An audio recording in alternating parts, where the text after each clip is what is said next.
आज मैं सचमुच बड़ा ही खुश हूँ। उषा मेरी दोनों बेटियां एक ही घर में ब्याह कर जा रही हैं। अब ये दोनों बहनें आगे भी उम्र भर एक साथ ही रहेंगी। हाँ, लेकिन आपको ये कुछ अजीब नहीं लग रहा? बड़ी बहन की शादी छोटे भाई से और छोटी बहन की शादी बड़े भाई से, मतलब अब छोटी बहन बनेगी जेठानी। इसमें क्या अजीब उषा, बच्चों की पसंद है, और जो बच्चों की पसंद वही माँ बाप की। और वैसे भी कुंडली भी छोटे से बड़े की मिली है। अब तुम ये सब भूल जाओ और शादी की तैयारियों में लग जाओ। फिर सबकी रजामंदी से उनकी एक ही दिन बड़े धूमधाम से शादी हो जाती है। पूनम का पति दीपक और छोटी बहन का पति नीरज होता है, लेकिन पूनम थोड़ी आलसी थी। वो शादी से पहले भी ज्यादातर अपना हर काम अपनी छोटी बहन पर डाल देती थी, लेकिन यही आदत वो ससुराल में आकर भी रखती है। मैं जानती हूँ पूनम बहू कि तुम अपने घर में बड़ी थी, लेकिन यहाँ तुम्हारी छोटी बहन अंकिता तुम्हारी जेठानी है, इसलिए अब तुम्हें इसका कहना मानना ही पड़ेगा। मैं नहीं चाहती कि तुम मायके की तरह उस पर यहाँ भी रौब झाड़ो। अरे नहीं नहीं माँ जी, मैं अच्छे से जानती हूँ कि ये मेरी जेठानी जी है और मैं इनकी बड़ी इज्जत करती हूँ। हाँ हाँ, सब जानती हूँ। तेरे ये सब नाटक कई दिनों से देख रही हूँ। तू आराम से कमरे में बैठकर टीवी देखती रहती है और ये बेचारी है जो चुपचाप तुम्हारा सारा कहा मान लेती है। अब मेरी बात कान खोल कर सुन। रात का खाना तू बनाएगी और बर्तन अंकिता धो लेगी, समझी? ठीक है माँ जी, इसमें भला मुझे क्या प्रॉब्लम हो सकती है? लेकिन पूनम थी कि कहाँ सुधरने वाली थी। वो रसोई में गई तो फिर से उसके ड्रामे शुरू हो गए। हाय रे तेरी फूटी किस्मत पूनम, जो कि तू अपनी बहन की देवरानी बनकर आ गई। कोई नहीं, अब सासू माँ का ऑर्डर मिला है तो खाना तो बनाना ही पड़ेगा ना। अब किसी को क्या ही पड़ी है मेरे सिर दर्द की। अरे तुम्हें सर दर्द है तो रहने दो, कोई बात नहीं, खाना मैं बना लूंगी और तुम सबको जाकर बोल देना कि खाना तुमने बनाया है। ऐसी किसी को पता नहीं चलेगा। अच्छा चल ठीक है, फिर मैं आराम कर लेती हूँ, थैंक यू। हाँ, एक बार फिर पूनम उसे बेवकूफ बना देती है। इसी तरह उसे बेवकूफ बना देती और उससे अपना हर काम प्यार से निकलवा लेती। लेकिन ये सब देख उनकी सास उर्मिला को बड़ा गुस्सा आता है। ये पूनम बहू ना जानबूझकर ड्रामे करती है और मैं अच्छे से जानती हूँ कि सुबह और दिन का खाना तू बनाती ही है, लेकिन रात के खाने की ड्यूटी मैंने उसे दी थी, लेकिन वो इससे भी बच जाती है और कोई ना कोई बहाना बनाकर तुझसे ही सब काम निकलवा लेती है।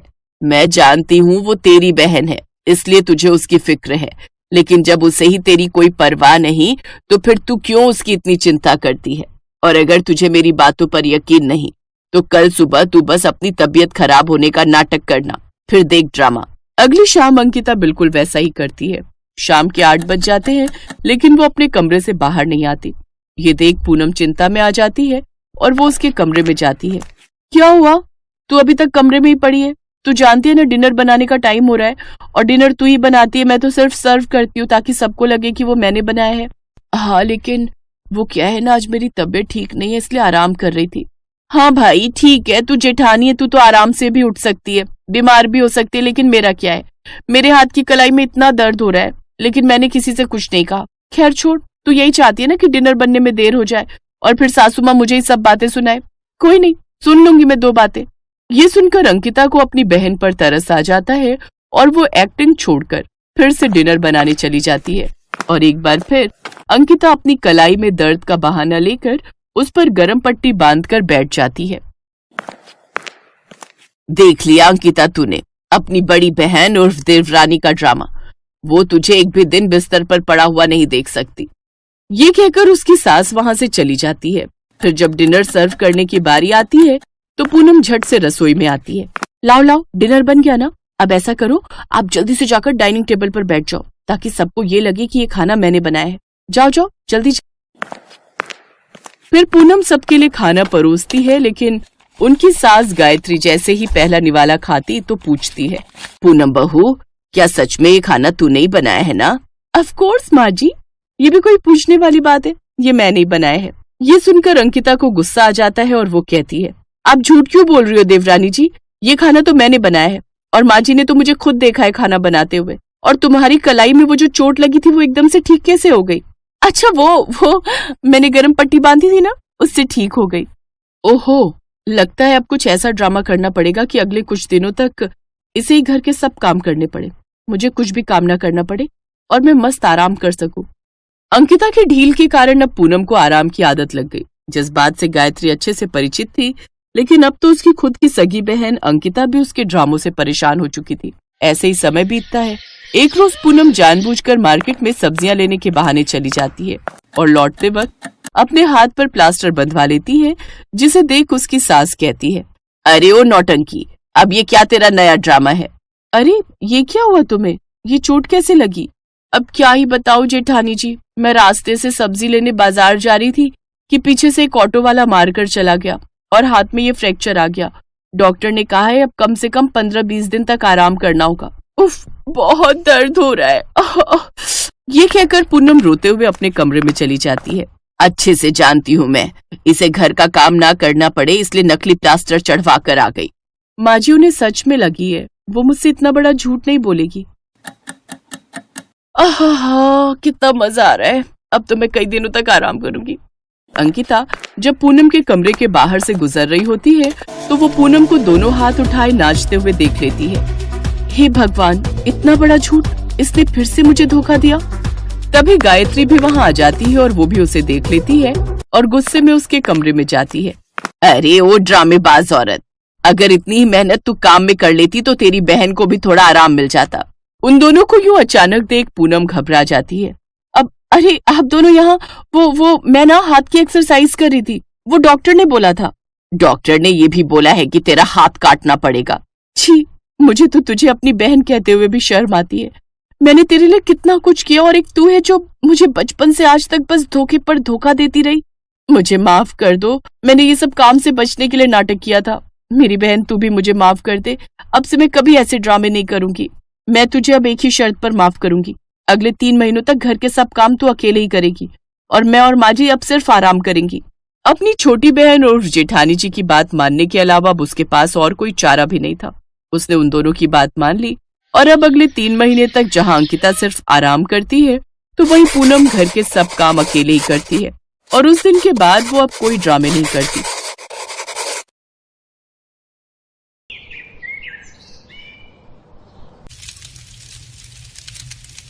अरे अंकिता, जरा जल्दी करो, ऑफिस भी जाना है।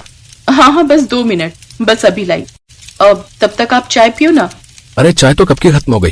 वैसे नाश्ते में क्या है आज? आलू के पराठे, बस अभी लाई। अरे यार, आलू के पराठे बना रही और चाय पहले दे दी। पराठों के साथ ही देनी चाहिए थी चाय। अच्छा तो दोबारा बना दूं? अरे भाभी, आप पराठों पर फोकस करो, भैया के लिए चाय मैं बना देता हूँ। तो क्या बनाएगा? अंकिता बना लेगी ना। भैया अगर हम दोनों जॉब करते हैं तो भाभी भी तो वर्किंग है ना, बल्कि उन्हें तो घर के काम भी निपटाने होते हैं ऑफिस जाने से पहले। तो अगर हम उनकी थोड़ी मदद कर देंगे तो अच्छा ही रहेगा ना। सुनील की बात सुनकर अंकिता को बहुत अच्छा लगा। अनिल और सुनील सगे भाई थे। घर में उनके अलावा उनकी माँ माला और अनिल की पत्नी अंकिता थी। अनिल और सुनील दोनों भाई पेशे से सॉफ्टवेयर इंजीनियर थे और अंकिता भी एक दूसरी कंपनी में सॉफ्टवेयर इंजीनियर ही थी। अंकिता की शादी को अभी सिर्फ 1 महीना ही हुआ था। अंकिता दिन भर ऑफिस में काम करती और फिर अपने ससुराल में सबको खुश रखने की कोशिश में लगी रहती। वैसे तो उसके ससुराल में सभी लोग अच्छे थे, पर उसका देवर सुनील बहुत समझदार था और वो हमेशा अंकिता की हेल्प करने की कोशिश करता था। फिर उसी दिन डिनर के वक्त, माँ, मेरे मन में एक बात थी। हाँ बोलना। अंकिता बेचारी ऑफिस भी जाती है और फिर घर का काम भी करती है, उस पर बहुत प्रेशर है। क्या बात है भैया, आपको कब से भाभी की फिक्र होने लगी है? सुनील भैया, मैं तो खुद हैरान हूँ। अच्छा तो फिर आपने क्या सोचा, कल से मेरी मदद करोगे क्या किचन में? अरे पहले पूरी बात तो सुनो।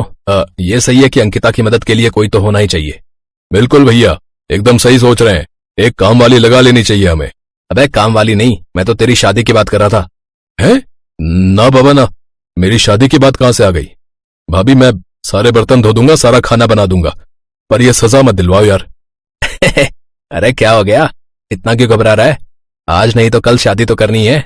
भैया शादी मतलब कलेश, शादी मतलब टेंशन, शादी मतलब रोज की किचकिच। अच्छा, मतलब तू कहना चाहता है कि अंकिता कलेश करती है? नहीं नहीं, भाभी की बात अलग है, लेकिन जरूरी है क्या कि भाभी जैसी ही लड़की मिल जाएगी मेरे लिए? भैया वैसे एक बात कहूँ, जब बीवी आ जाती है ना तो फिर सबसे अच्छी पत्नी ही लगती है। अरे यार, आप सब तो पीछे ही पड़ गए। मुझे नहीं करनी शादी वादी अभी, मैं जा रहा हूँ सोने। सुनील की बात सुनकर माला, अनिल और अंकिता हंसने लगे तो वहीं सुनील शर्मा कर वहां से चला गया। इसी तरह कुछ और दिन बीत गए और फिर एक दिन। हाँ सुनील, बताया नहीं तूने? क्या नहीं बताया माँ? लड़की वड़की देखना शुरू करें फिर? अरे माँ, फिर वही बात, कहा ना मुझे शादी नहीं करनी। मैं समझ गई मम्मी जी। हो ना हो सुनील भैया ने अपने लिए कोई लड़की पहले से ही पसंद रखी है। नहीं भाभी, ऐसी कोई बात नहीं है। देखा देखा, सुनील भैया हकला रहे, मतलब जरूर दाल में कुछ काला है। अब बता भी दो सुनील भैया। अंकिता के लाख जोर देने पर भी सुनील उस वक्त कुछ नहीं बोला। लेकिन फिर अगले दिन, भाभी वो आपसे कुछ बात करनी थी।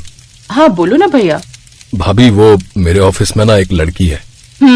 मैं तो पहले ही समझ गई थी। जल्दी बताओ क्या नाम है उसका? संजना। भाभी बड़ी अच्छी लड़की है वो, पर मुझे समझ में नहीं आ रहा है कि भैया और मम्मी से कैसे बात करूं। अरे सुनील भैया, तो मैं कब काम आऊंगी? आप बिल्कुल चिंता मत करो, पर पहले उसकी फोटो तो दिखाओ जरा। हाँ है ना, पर वो आप जितनी सुंदर नहीं है। अरे बस करो, मक्खन लगाना तो कोई आपसे सीखे। एक बार संजना घर आ जाएगी ना, तब भाभी को पूछोगे भी नहीं। अरे नहीं नहीं भाभी, मैं तो बस यही चाहता हूँ कि वो आपकी देवरानी बनकर नहीं, आपकी बहन बनकर आए और आप दोनों मिलकर इस घर को स्वर्ग बना दें। अरे बाप रे, इतनी दूर की सोच ली। फिर मौका मिलते ही अंकिता ने अपने पति अनिल और सास माला से संजना के बारे में बात की और फिर कुछ दिनों के बाद धूमधाम से सुनील और संजना की शादी हो गई। अब संजना घर की छोटी बहू बनकर आ गई और फिर, हेलो मैम। क्या कहा मैम? अरे मैं तुमसे प्रोफेशन में सीनियर जरूर हूँ, पर रिश्ते में हम देवरानी जेठानी हैं। तो फिर मैं आपको क्या कहकर बुलाऊं? अरे भाभी बोलो ना। ठीक है भाभी। हाँ ये हुई ना बात। अच्छा ये बताओ अभी क्या कर रही हो तुम? मैं ग्राफिक डिजाइनर हूँ ग्लोबल डिजाइन कंपनी में। वाह दैट्स ग्रेट। पैकेज तो ठीक ही दे रहे होंगे वो? हाँ भाभी, वही 6 लाख का पैकेज है अभी। अब अच्छा, बढ़िया है। काफी देर बात करने के बाद अंकिता संजना के कमरे से बाहर चली गई। दरअसल संजना अंकिता से 3-4 साल छोटी थी, लेकिन उसकी तनख्वाह अंकिता के बराबर थी। पहले ही दिन अंकिता को ये बात खटक गई कि संजना उससे छोटी होने के बावजूद उसके बराबर कमाती है। और फिर अगले दिन, आहा, मेरा तो जीवन सफल हो गया। मेरी दोनों बहुएं कितने प्यार से सबके लिए नाश्ता बना रही हैं। भगवान इन दोनों को हर बुरी नजर से बचाए। ये हमेशा ऐसे ही मिलजुल कर रहें। माला भले ही भविष्य के हसीन सपने देख रहे थे, लेकिन उसके घर की ये शांति आने वाले तूफान को ज्यादा दिनों तक रोक नहीं पाई। दरअसल अंकिता और संजना कई मामलों में एक दूसरे से अलग थीं। खाने को लेकर दोनों की पसंद कभी मेल नहीं खाती थी और बस यहीं से दोनों के बीच तकरार शुरू हो गई। और फिर एक दिन, संजना 1 मिनट, तुम कल बना लेना उपमा। क्यों भाभी, क्या हुआ? कल क्यों? अरे मैं सबके लिए देसी घी का हलवा बना रही हूँ, तो सूजी मुझे चाहिए। देखो भाभी, मैं तो नहीं खाऊंगी हलवा, मुझे तो उपमा ही खाना है, तो ये सूजी तो मुझे ही लगेगी। इस छोटी सी बात पर देवरानी जेठानी में भयंकर बहस छिड़ गई। ये देखकर उनकी सास माला ने अपना माथा पीट लिया। पर ये तो सिर्फ शुरुआत थी। सुनो, मुझे तुम्हें एक बात बतानी थी। देखो भाभी की बुराई के अलावा कुछ कहना हो तो बताओ। वैसी कोई बात नहीं है, एक्चुअली मैं जॉब चेंज कर रही हूँ। क्यों? कहाँ? क्रिएटिव ऐप में। वहां से ऑफर था तो मैंने ओके कर दिया। क्या कहा? क्रिएटिव ऐप पर? वहां तो अंकिता भाभी। हाँ, तो वो क्या उस कंपनी की मालकिन है? मुझे अच्छा ऑफर मिला तो मैंने हाँ कर दी। परसों ज्वाइनिंग है मेरी। अच्छा, हे भगवान, पता नहीं अब क्या होगा। संजना और अंकिता की घर में बिल्कुल नहीं पड़ती थी और अब तो उन दोनों का ऑफिस भी एक ही हो गया था। 2 दिन बाद जब संजना अपने नए ऑफिस पहुंची तो उसे वहां देखकर अंकिता हैरान रह गई। उसने संजना के गले में जैसे ही कंपनी का आई कार्ड देखा तो वो भड़कती हुई सीधे अपने बॉस जॉन के केबिन में जा पहुंची। सर ये सब क्या है? क्या हुआ अंकिता? ये इस लड़की को यहाँ किसने जॉब दी? किसे? संजना को? ओह, शी इज रियली ब्रिलियंट। पर तुम इसे कैसे जानती हो? अब सर ये मेरी देवरानी है, 1 नंबर की मक्कार और चालू लड़की है ये। प्लीज आप इसे फायर कर दीजिए। नो, मैं ऐसा नहीं कर सकता। उसने इंटरव्यू में बहुत अच्छा परफॉर्म किया है एंड उसका एक्सपीरियंस भी बढ़िया है। मैंने बहुत सोच समझकर उसे चूज किया है। अपने बॉस की बात सुनकर अंकिता कुछ नहीं कह पाई और पैर पटकते हुए वापस अपने डेस्क पर आ गई। उसी दिन से अंकिता इस जुगाड़ में लग गई कि कैसे वो बॉस के सामने संजना के नंबर कम करे और उसे वहां से भगाए।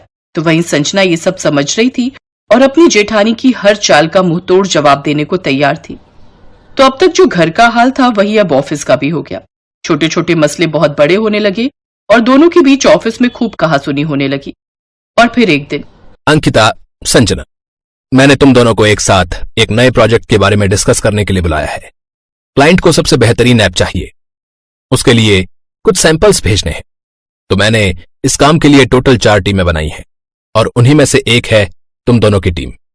जानता हूं तुम दोनों एक दूसरे को पसंद नहीं करती, लेकिन अपनी इस लड़ाई को तुम दोनों अपने घर तक ही रखो तो बेहतर होगा। मुझे 3 दिन के अंदर ऐप का पूरा डिजाइन चाहिए, तो या तो मिलकर बढ़िया काम करो या फिर दोनों एक साथ रिजाइन कर दो। बॉस का ये फैसला ना तो संजना को मंजूर था और ना ही अंकिता को, लेकिन दोनों में से किसी को भी अपनी नौकरी भी नहीं गंवानी थी। काफी देर तक आमने सामने दोनों चुपचाप बैठी रही, जबकि दूसरी टीमें अपना काम शुरू भी कर चुकी थी। और उन्हें देखकर संजना ने कहा, भाभी बात साफ है कि नौकरी मुझे भी करनी है और आपको भी, तो बस इस बार के लिए एक दूसरे को बर्दाश्त करना ही पड़ेगा। मिलकर काम करने के अलावा और कोई ऑप्शन नहीं है हमारे पास। पर बॉस मैं ही रहूंगी। हाँ ठीक है, तो अब जब आप ही बॉस बन ही रही हो तो फिर बताओ कैसे शुरू करें। बिना मन के अंकिता और संजना को हाथ मिलाना पड़ा, लेकिन दोनों की ये मजबूरी कब खुशी में बदल गई दोनों को खुद पता नहीं चला। दरअसल प्रोफेशनली दोनों ही बहुत काबिल थी और दोनों ने जब आपसी मतभेदों को साइड करके एक साथ काम पर फोकस किया तो वाकई दोनों ने कमाल कर दिखाया और उनकी ऐप का डिजाइन कंपनी के क्लाइंट को बहुत पसंद आया। और फिर dear all, please clap for Ankita and Sanjana. इनकी वजह से इतनी बड़ी डील हमें मिल गई और इसीलिए ये दोनों इंक्रीमेंट की हकदार हैं। Well done both of you, please clap for them. ये देखकर संजना और अंकिता बहुत खुश हुई और फिर थोड़ी देर बाद उनकी डेस्क पर, वैसे भाभी हम घर में भी एक टीम की तरह काम कर सकते हैं। हाँ सोच तो मैं भी यही रही थी, ऐसा करेंगे सारा काम बांट लेंगे जैसे यहाँ किया था, और एक दिन तुम्हारी पसंद का खाना बना लेंगे और एक दिन मेरी चॉइस का। हाँ ये ठीक रहेगा। इसके बाद से देवरानी जेठानी के झगड़े का हो गया दी एंड, क्योंकि साथ में बिना झगड़े कैसे काम करना है ये उन दोनों ने सीख लिया था। और इसी के साथ ऑफिस के बाद अब घर में अंकिता और संजना एक टीम में हो गई। और ये देखकर, क्यों रे सुनील, ये कौन से बाबा हैं जिन्होंने ये चमत्कार कर दिखाया? अरे मैं सुना है बहुत पहुंचे हुए बाबा है। हाँ, जय हो बॉस बाबा की। क्यों भैया?